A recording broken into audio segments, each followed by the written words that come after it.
What's in your heart, Red? I'm not going to fight you on it. Oh, you never want to fight a dog. Oh, scary. Well, no, I'm imagining also getting him an adorable sweater. Jack Page from the Nightstone 4. And it's meta, not meta. Is that correct? What the hell? What the hell? What the hell? It's in the back of the throat. Yeah, I couldn't have got there before. You're right. Guys, it's going to be fine. Look, here, Kraloth. Is this the gun club? This is where we're meeting Hargnath, right? Harshnag, yes. Good try. Harshnag. I love figure you, if you say Alex. You went anything with for enough it. conviction, sometimes you can get away with it. That's his name now.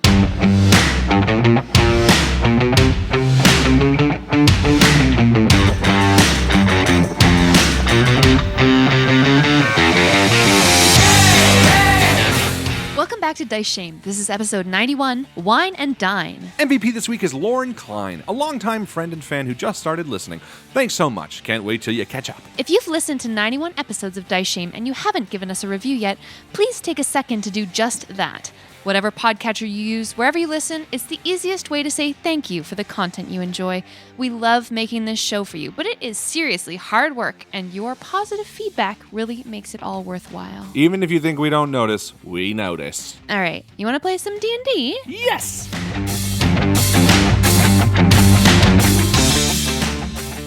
So Harlan and I were at the cottage this past weekend. It was just the three of us. And partway through the afternoon, Harlan was like, you know there's a bow here, right? Like bow and arrows. Huh? Oh, yeah. No way. So we pulled them Legolas. out. Whoa. Well, hold on. There's background important here because you taught archery. No kidding. Summer camp. Oh, yeah. When I was like 17 years old, probably, I was the archery counselor for like a portion of the summer. Yeah. Well, there you are. Class trainer. And what was your worst life experience using a bow? Oh, I didn't rotate. I killed 7 animals. I didn't rotate the arm bone in my arm. You know the bone that's in yeah. there? And It's I supposed actually, to, though. I actually hit my elbow Ow. a bunch of times with the drawstring, and a bunch of times with the like the fuck Bowstring? is it called? Bowstring. The G string? I don't know anything about And archery. so badly that I burst a lot of blood vessels in my arm, and so there was like this black mark with a crazy bruise on So top you of weren't it. an expert trainer. I was part of the Bullseye Club, okay? But Nice. I absolutely shamed myself this weekend because Harlan hit the bullseye 3 times, taking 3 shots. So he's an epic archer, true to form with red. Epic. And mine go into the lake. Oh, no. Much larger target, a lake. That's true. Much easier to hit. Yeah, low DC. I did also take Oh, AC. a video of you trying to get the arrows out of the lake, just in case you fell for posterity's sake. And that's where I thought this conversation was going this morning, and maybe it will just go there. How many of you have partners that encourage the other to make mistakes or fall when they're trying to get up? Because I filmed her? Oh. No. The reason I filmed her was because it was in the water. And I want to start off by saying I was wrong ultimately. But I was thinking it would be smarter to take the canoe and just get it from the water side. And she wasn't was in the like, middle no, of the I can lake. get it. No, I wasn't. It was definitely, I mean, you ended up getting it, but I was in just the nervous. shallows. So I was like, okay, I'm taking this as record for me saying, I think this is a bad idea. So that Yes. if you do fall in, I can say I was right. So there was a fallen I'm log. still bad, but It's very supportive. Very supportive. The values are lined up. We have to describe the situation. There was a fallen log that was like partially submerged in the water near to where the arrow was lodged. And I crawled out on Precariously. Precariously, yes. I crawled out on this partially submerged fallen log and grabbed it with another another stick. yeah. another A stick. truly bold move, if I must say. But again, I want to say that I was wrong. You totally Very had it. You resourceful. handled it. You Very did it. resourceful. And Henry was so impressed. Very. Sir That gives Nugget us was so inspiration. impressed. Sir Nugget, right? Yeah. The reason actually I wanted to talk about this is because after the bow and arrow debacle, and I decided I wanted to put it away. I was like, but I hit all ashamed 3 of my myself. shots. You're like, we're done. We're done playing. I was like, okay. No, I didn't want to lose any arrows in the woods, and I spent quite a bit of time searching for everything I was shooting. None of my But arrows. then And I got to then- shoot a pellet gun for the very first time. Oh, that was the first time, eh? Oh. Yeah. No It awakened recoil, something no in her. bang. I liked It was very interesting. Oh, you awakened your inner gun nut. I've never fired a gun before. I think she awakened her inner redneck. Uh-oh. Yar. We started That's shooting a some beer pirate. cans, and she just looks at me with like a huge grin, and she's like, "I like this. I had a I hard like time doing this." We're going to need more beer cans. with the pump action. I wasn't strong enough in the correct way to like pump it entirely without like leverage from the railing on the deck. But I wanted to ask if any of you guys have ever fired like an actual gun. Do you like guns? What is your We're stance? gun nuts here. No, we're not. I used to be very anti the idea of And guns. now you look at me with a huge grin, being like, "I like this." No, This but is I good could for me. I could I mean- potentially see myself going to a firing range once or Hells twice yeah, in man. my life. Growing up, the gun club was a big place to go because my grandparents were into like skeet shooting and stuff, and so it was just the venue for things because they were part of the club and could rent it out Who's Skeet? real easy. So hanging out there. Skeeter. Yeah, it was just called the gun club, but it was this clubhouse with a bunch of skeet shooting. So it things, wasn't a whatever. clever name. No, it was. I mean, look, you're growing up in the. What the hell do they do there? Things are pretty straightforward. You don't have to differentiate too much. It's not. Is this the gun club? Sir, put your muscles away. But it was so recently there was a thing for work where they instead of like, oh, it's a golf tournament, they brought everybody out to this gun club around here, and it was kind of like golf, but it was all these different skeet shooting stations. So they'd have all the little clay pigeons flying in weird ways or bouncing on the ground or whatever, and you had to try and shoot them. It was pretty fun. Brilliant. How'd you see do? what they're really see what they're really doing is they're secretly training you. That's I mean- Your office Yeah. is like, well, there might be an outbreak, and we want to make sure we're fully equipped. It's like subtle training. I mean, it Rob was is like a secret operative. Yeah. We He's just a don't want to sleeper agent. like activate Secret him with a phrase. Agent Sleeper Rob. Yeah. If everything goes to shit, we're protecting the water. That's so important. It was pretty fun. I don't own any guns or anything, but it was nice to go fire a shotgun. I destroyed my shoulder the first time because it was Oh, an no. hour of firing a whole bunch of Yeah. things. It has a big impact. Alex, you fired guns too in Las Vegas. Yeah, I did. I shot automatic weapons. Shit. They're Next level. That's some scary shit, and there's no purpose for those. You mean fully automatic? fully automatic Uzi? There's semi-automatic, which is like bam, yeah, bam, yeah. You just bam, and continue fully to shoot. automatic. No, fully automatic. That's like, scary stuff. Yeah, though. machine I don't know how I guns. would feel about that. I was shooting. Yeah. Wow. That's a lot of clay pigeons. Yeah. We're gonna sound so Canadian to the American listeners, being Oh, yeah, like, for sure. "Well, I fucking shot a automatic all day last night when I was cooking dinner." There's really no need for a gun like that unless you're in war. Yeah. Agreed. You know, Dice no- Shame is against fully automatic firearms. Unsubscribe now. You're never gonna be hunting a rabbit. Just be like, if I can't get it with my first shot, I'm gonna chase it down with bullets. I mean, you could be. Mow down the forest. It's always fun to go after an intro, see what the comments are. And so this one is just going to be everybody telling us what kind of guns they've shot, which is very different Yeah. from what kind of candy you enjoy. But, it's good to have. I mean, it's the same secret guns, right? Yeah. Secret I got guns. one. I smack my table. But I have shot a shotgun before, and I'm not sure at a gun club if it's much different, but it probably is because you're supposed to wear hearing protection, right? Mm-hmm. When I first shot a shotgun, I was out in the woods, no ear protection. Right? It was the loudest thing I'd ever heard. I was like, "Holy crap, this is something else." I've never fired a shotgun, but when I was maybe 8, I went to Ducks Unlimited, which is like a conservation Oh, group yeah. here in Ontario. And is it Canada wide or is it? Shot as many I'm ducks as confused. you Why? Hold on. I think it's Canada. I got to know where an 8-year-old going Yeah. to a conservation area ends I with don't- gunfire. I'm very excited. Well, so this is the thing. This is the weird thing about Ducks Unlimited. I guess it's teaching you responsible hunting. Yeah. And all that stuff. But I don't remember anything. I just remember them handing me a rifle and And then everything goes black. more like Ducks Limited. Am I right? I mean, Ducks Limited. But for the sure. funny thing Wow. is so I have a story from that time that I've always told as truth. But now I'm questioning whether or not, like, I Is it remember fable? it as truth, but was it something that I created in my imagination as a little boy to be like, whoa, like this really cool thing happened? Well, really cool thing.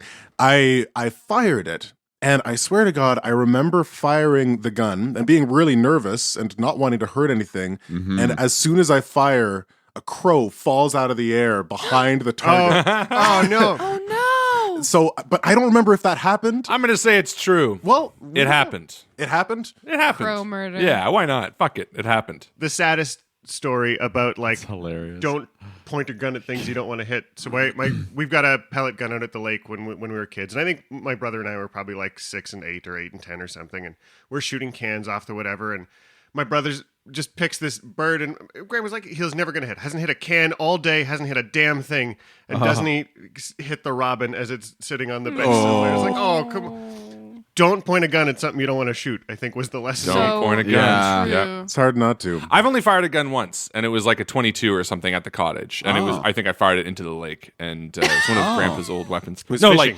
Joe style. I know, remember like I purposely shot it into the lake No, I because I know. didn't want to shoot it. Yeah. Oh, I see. Yeah. I was just remember like, that. what the.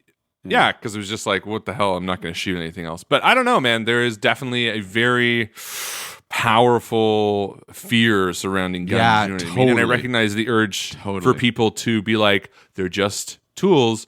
But I kind of don't agree with that. I think it's more like, no. Like guns are used for a very specific reason at a very specific time. It is scary though. Like it reminds me of when I hold like a power tool. Like if I've got like a circular saw in my hand and it's plugged in Yeah. and everything, I'm like, oh, I gotta unplug this thing. I gotta put it down. Yeah, 'Cause, like you got to have respect for shit like that. Yeah. Safety first, everyone. Absolutely. I think for whatever reason, I think Dad really installed that into you and I. I don't know how. Just uploaded Installing. it directly. Downloaded and well, he told us a story of when he was young and his friend was showing him his dad's gun and he like pointed it at him. Oh, yeah. To be funny. It was like loaded. Oh shit. And it was just like, yikes. oh, scary. And my dad's like, Well, it's not just that, but like everything. I'm very like I have a barbecue now, and like I'm very nervous to make sure the propane's off. And like Joe bought me a little a handheld propane torch for like searing steaks last year, which is amazing. But like I'm so hyper nervous around using it. You know what I mean? I have this great reverence for like And respect. powerful tools of any kind, whether they be blow torches or guns. And I'm And like, I don't think enough people do. I quite totally frankly. agree, but that's what I'm saying. That I know you and I know me for whatever reason because I've seen you barbecue and being just as weird about it, and I don't know why, but we were instilled with a great sense of that.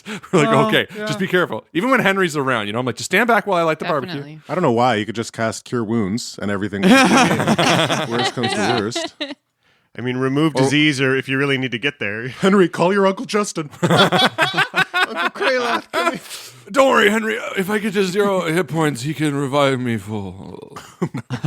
Speaking of cure wounds, who here wants to play some D&D? Let's do it. Yeah, definitely.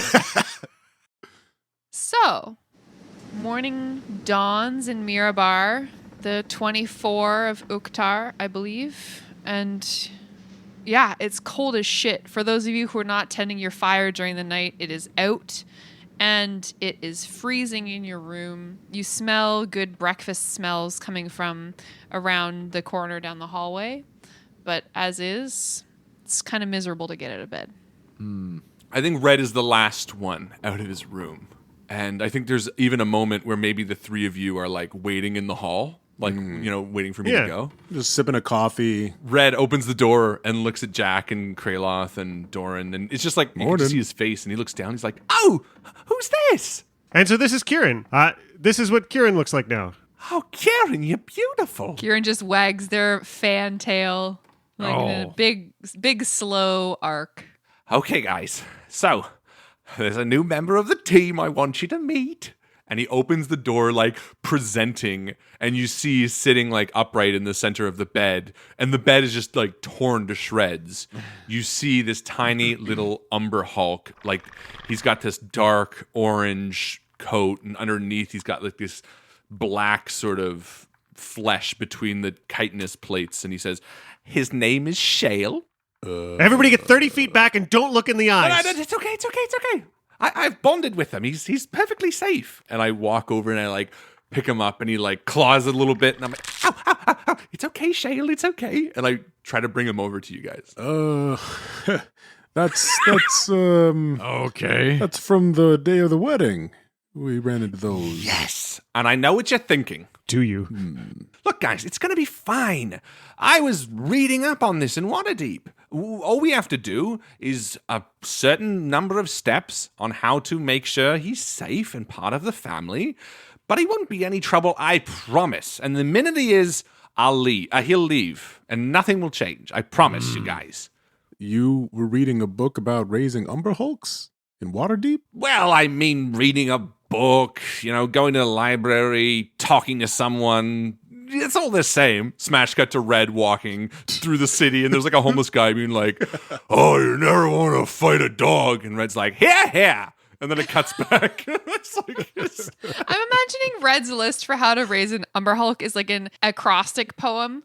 You usually don't feed it your own body. M. Midnight. Remember the first part.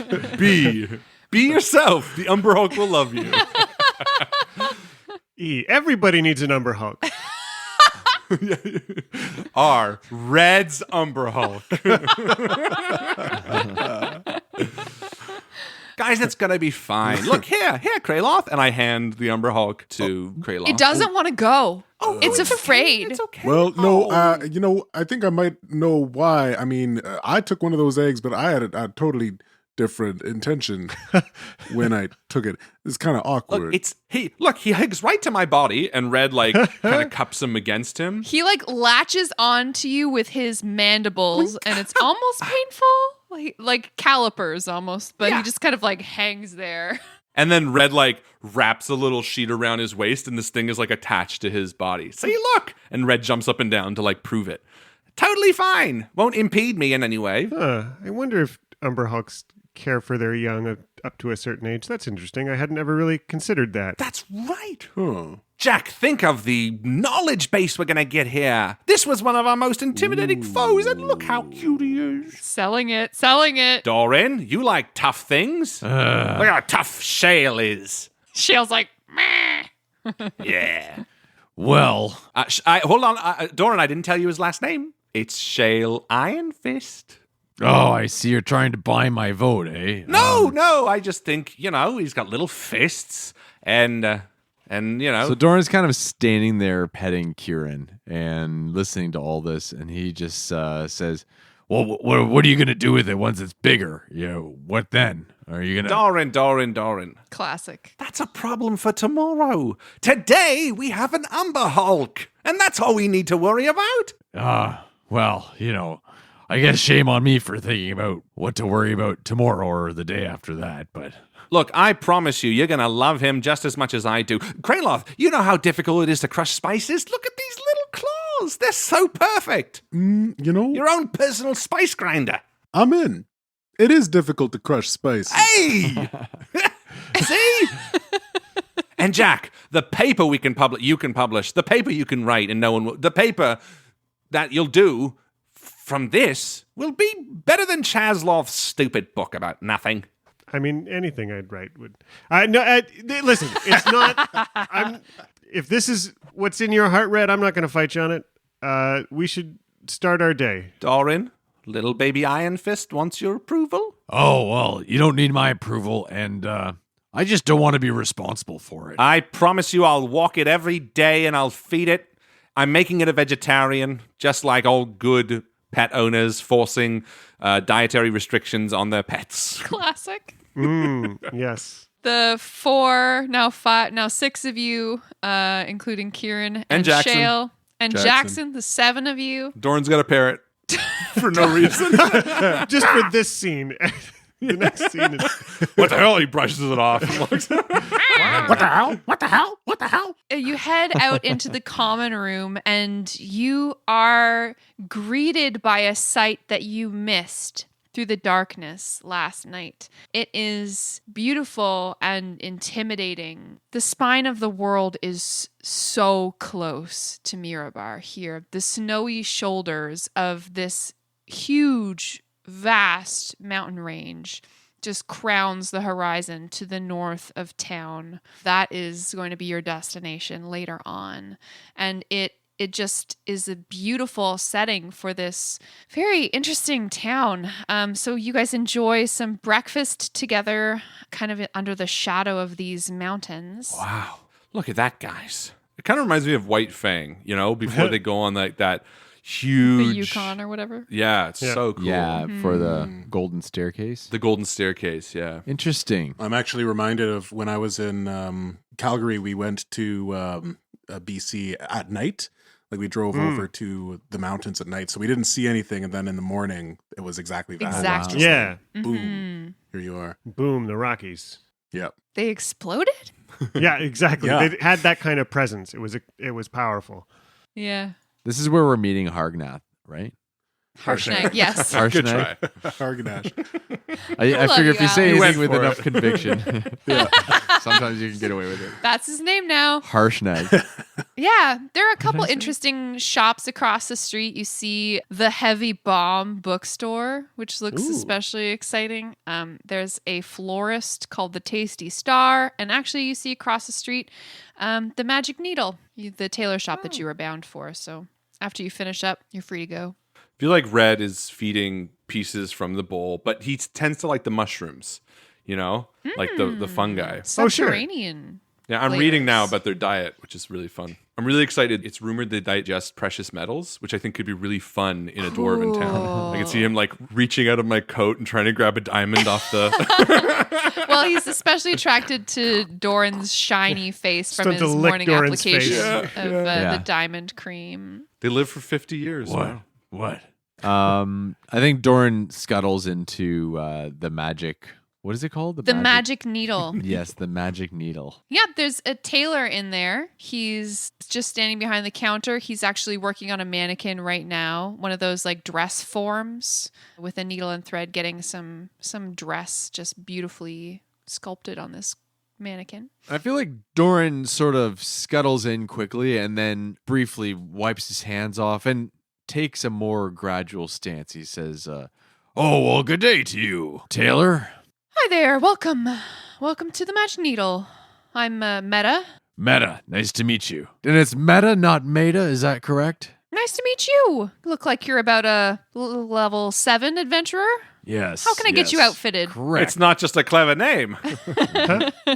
Well, I've got some friends with me, and we're going to be needing some warm clothes, but now we're not going to be staying in town long. Do you think, how quickly can you work? I have some standard off-the-shelf type stuff that should fit all of you, no problem. Gear that would allow you to automatically succeed on saving throws against effects of extreme cold. Well, that's exactly the type of clothing I'm looking for. Why don't you suit me up with that level of protection? Not a problem. And in a jiffy, you are wearing layers of woolen clothing, heavy fur cloak. Do you want some goggles, or how do you feel about goggles? I think that would be kind of cool. Just standard, like, snow goggles. Oh, yeah. Let's get goggles. Fur-lined Yeah. hat or hood, your preference. Hood. Some goggles if you like them, and then fur-lined leather boots and gloves. So it's going to be 15 gold per person. Perfect. Easy. I'll dish it out. And do you have anything for like a little dwarf baby? Just something. And I say this in a hushed tone. Something for a little guy. Oh yeah, no problem. I can get you set up with like a Not too loud. like a baby Bjorn. Yes, sort that's of thing. perfect. Yes. And I reveal the Umber Hulk in my chest. He's like, those are chaotic evil. Huh? Thank you. And I take the baby Bjorn from him and slide him 5 gold or whatever it is. Yeah, cool. For less So materials. altogether, that's call it 75. Perfect. And Doran's got a warm hood up now, and he looks at you with the Umber Hulk, and he says, "Oh, you know, those things will real cause a problem with dwarves around here. You might want to keep them tucked away." And he kind of trails off as he walks outside. What do you mean? Well, why would I want to hide him? Shale's sweet. Oh, sure, but they tend to eat minerals, and they often caused problems when we were growing up, especially with the tunnels. And it's certainly just something you want to keep out of sight for maybe some dwarves. And again, he kind of trails off and wanders outside. Do I detect that you're like upset by this? Maybe. You can roll insight on him if you want. Yeah. Can I to roll sort of insight gain- on Doran? Yeah, Yeah. So I got 14. a 12. What does he detect about your countenance? That there's something on my mind. I don't think you'd probably wouldn't suspect that it's specific to the Umber Hulk. as you walk out. And Doran, if you ever need to talk. No, and I think Dorian kind of like looks at you for a second too long and then nods and walks back out. And Red looks down to Shale and he's like, we need to talk to him when we have a chance. All right, let's go. Cool. You guys want to do anything else specific in town, or should we just montage it away? Let's montage. Yeah. Montage. Fucking montage. I'm excited about Kieran playing in the snow. I know when it's a fresh snow, Louis goes batshit. So I'm imagining Kieran just galloping through a snowbank, like eating big mouthfuls of snow the way that dogs do. Yeah, like playing catch with a snowball, kind of. Yeah. I'm imagining also getting him an adorable sweater Obviously. for the cold weather gear. He's going to need some doggy boots. Yeah, you guys take a look around. So none of you have ever been to Mirabar then, hey? Or at least you're all pretending not to have been. Red definitely has. Correct. I don't think so. It's pretty out of the way. It becomes clear to those of you who didn't know initially, maybe Jack knew this just as a matter of, being fairly worldly in terms of geography and, urban areas and whatnot. Mm-hmm. But there is a city below this city. So the surface level is more largely populated by humankind. So there are a couple of like half elves and a couple of halflings, but largely dominated by humans. You do see dwarves around, but the city below Mirabar, the like lower level, is a dwarven city. Oh, well, I feel like Doran would have known that. Yeah, definitely. So there are like subway entrances. You know how there's like big stairwells that lead down into the ground? Around the city, you'll encounter those here and there that lead down into the lower levels of Mirabar. Well, that's kind of fun. There's just because there's something that's really incongruous about like, fantasy city with subway entrances is just kind of a neat vision. That's cute. Yeah. So I'm not sure if you venture underground at all, but you're welcome to if you just want to see the sights. Maybe Doran kind of explains that as do it. we're kind of walking and Jack and Doran are kind of like a little bit more knowledgeable about this. Mm-hmm. So now that we've got our nice winter clothing on, and we don't have to worry about where we come out, would you care to venture down into the lower city? Do you think they'd let us? Well, They'd let me. no, there is no. I'm dying to have a look at how they support it all with the... Yeah. Oh, it's amazing with the pillars and the natural stalactites and stalagmites. Oh, it's something to see. Now, be mindful, like I was saying there, Red. Just watch that Umber Hall, okay? Not all dwarves are as open as I am about this stuff. Oh, of course. Yeah. Red's obviously a bit protective and just like covers up his shirt. So you guys do like a brief tourist's exploration of the underground city of Mirabar. You find yourselves in these lit residential caverns that are home to hundreds of dwarves. Then there are also industrial kind of neighborhoods within these caverns, huge pillars supporting these vast ceilings containing superheated forges and foundries that are just churning out smoke and fire, operating day and night. And then you see, tunnels and minecart trains that all lead to the mines in the north, carrying minerals, precious stones, and coal.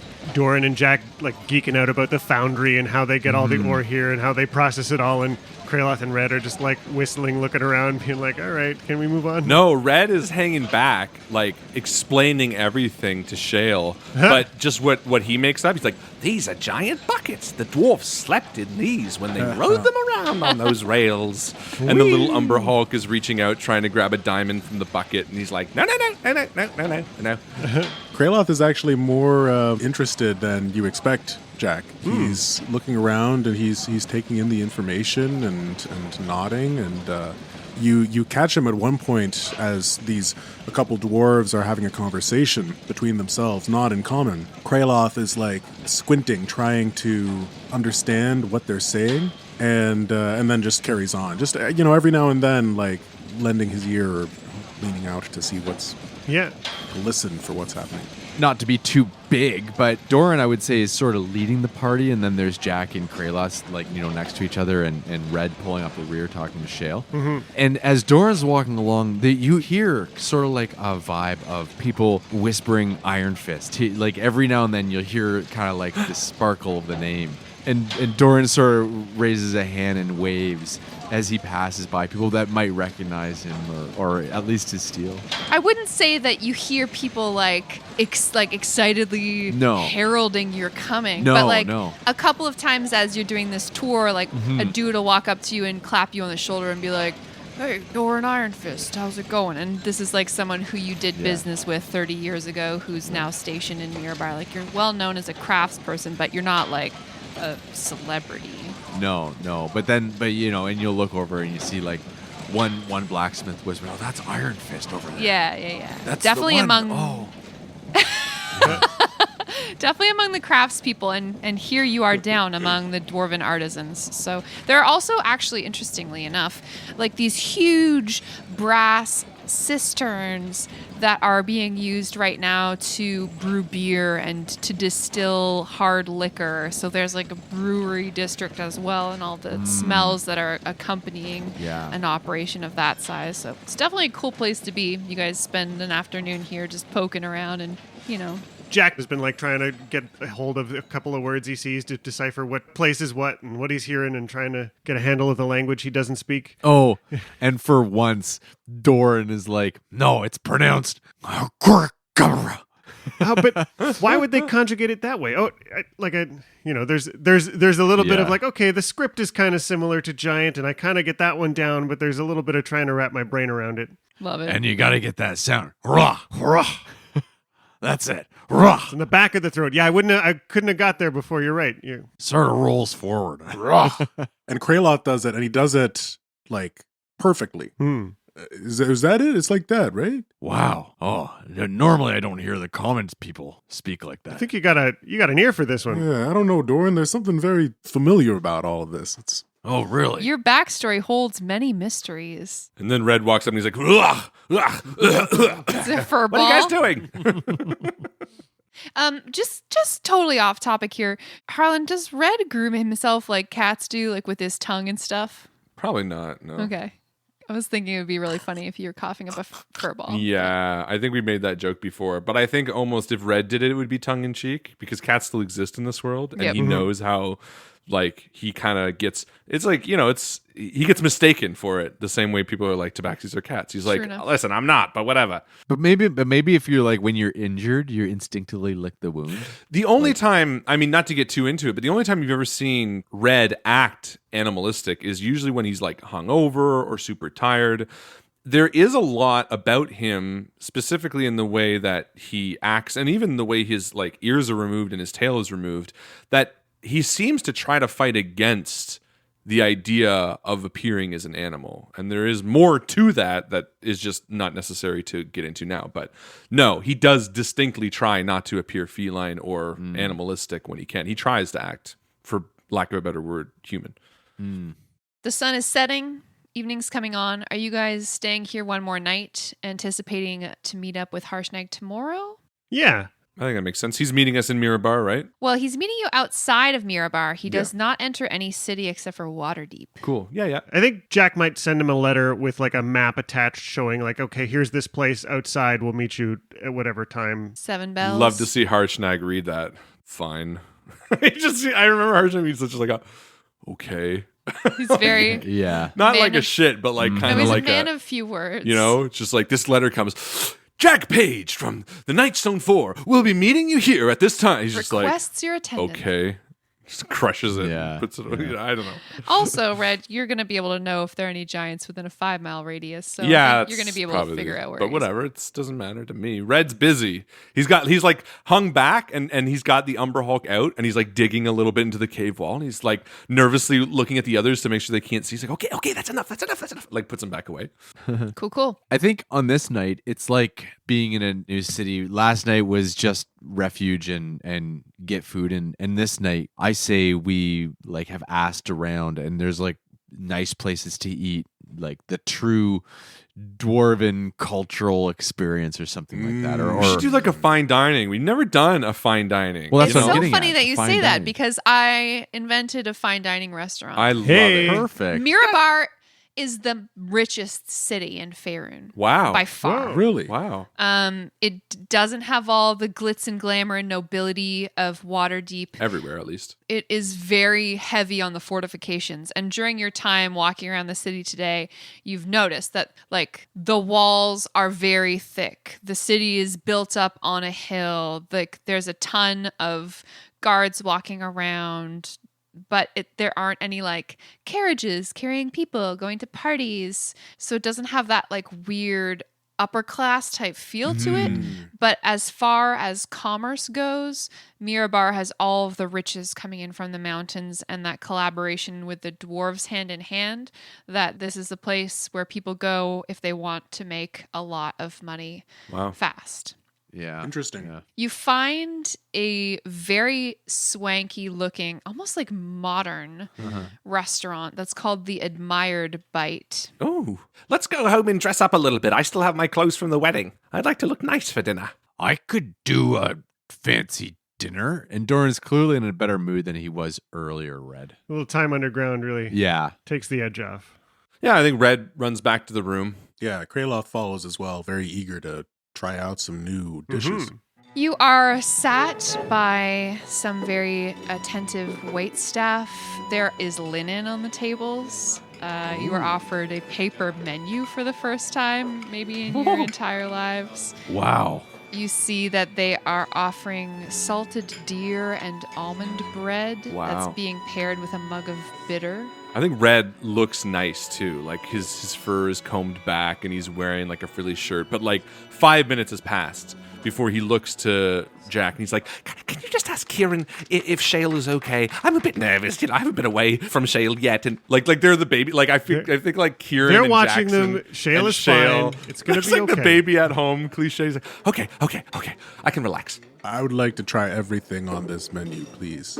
Well, let's have the experience. I think that would be good. Let's all get everything on the menu and everybody can try a bit of everything. Yeah, definitely. I mean, if you guys go to town, you do the wine and ale tastings, you do the dwarven spirit flights, you do like the whole chef's course. Like there's a 7-course situation. wow. It's going to run you guys probably 200 gold.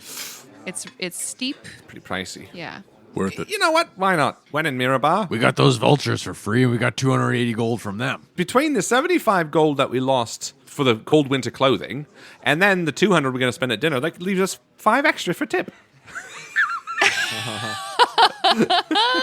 It could be the last time we get together before we're all smushed by the ordning. Way to put that lightly, Doran. Absolutely. You have to live it up sometimes. You're right. You're not wrong.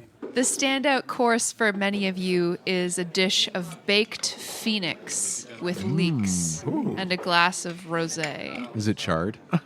No, is it like the opposite? It starts off as ashes and then they like light it on fire. It's very and a breast conceptual. appears? That's cool. Oh, okay, There's good. like some weird gastronomy, Yeah. molecular gastronomy going on here. Oh, yeah. It's like raw. They don't have like a phoenix farm. Somehow. Who's the chef?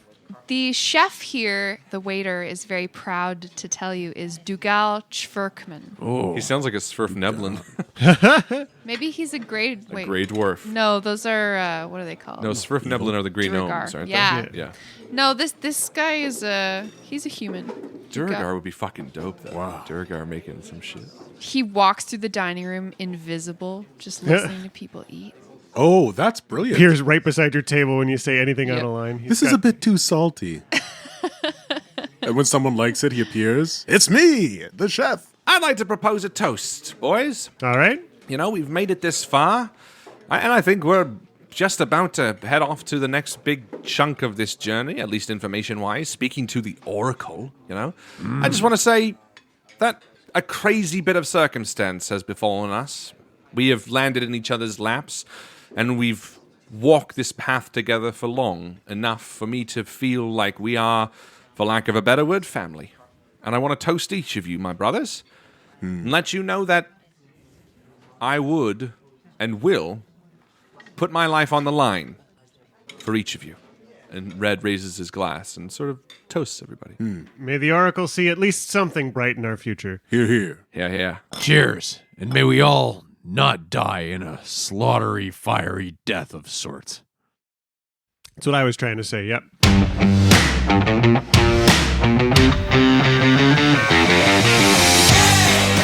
What a lovely little toast to end the night. Thank you once again to our wonderful Patreon supporters, Christopher Ryan Evans, Merlin, Mitchell Cadwell, Colin Burkhart, Daniel, Doug, Jessica Orrit, Mari Karneski, and Katie Orrit. See you soon!